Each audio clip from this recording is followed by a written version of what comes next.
Real talk po sa mga OFW na kagaya ko.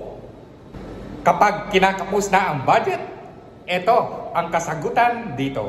Paano ko ba ito niluto? Aba, panoorin mo itong buong video. Kapag low budget ka na, ito ang mas mainam na solution. Ang menu for today, medyo kinapos po tayo ng budget. Ito pa yung mga ibang ingredients natin gagamitin para may gulay naman na akin lulutuin. 6 na itlog. Lagyan natin ito ng bawang. Dinadamihan ko para maging healthy. Sunod natin ang sibuyas. Isunod na kamatis. Dinadamihan ko para may gulay yung ating ulam. Lagyan natin ng asin, ng pampalasa. Lagyan natin ito ng paminta. Haluan natin ng mabuti. Ready na itong lutuin. Maglagay tayo ng oil. Lagay na yung minix nating itlog. I-medium fire ko lang siya, ha? Takpan natin ito at nakakatulong ito sa ating niluluto. Bahagya pa. Pero hindi natin mape-perfect na ano to, ha?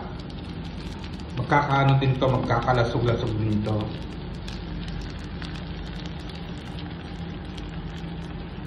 Hindi ko na maipapakita dito sa video ko kung paano ko to binaligtad. Mahirap pong mag-video na nag-iisa. Hindi natin mape-perfect na magiging maganda yung pagkabaligtad niya. Diba? Sinabi ko na sa inyo. Pero okay lang po. Ito po ang gusto ko talaga. Takpan pa rin natin para makatulong sa pagluluto. I-steam lang natin ito.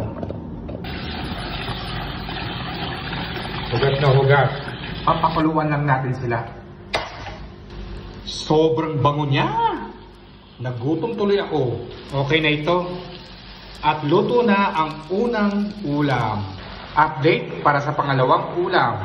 Luto na sila. Maglagay tayo ng oil sa kawali. Pirituin natin. Baliktarin natin sila.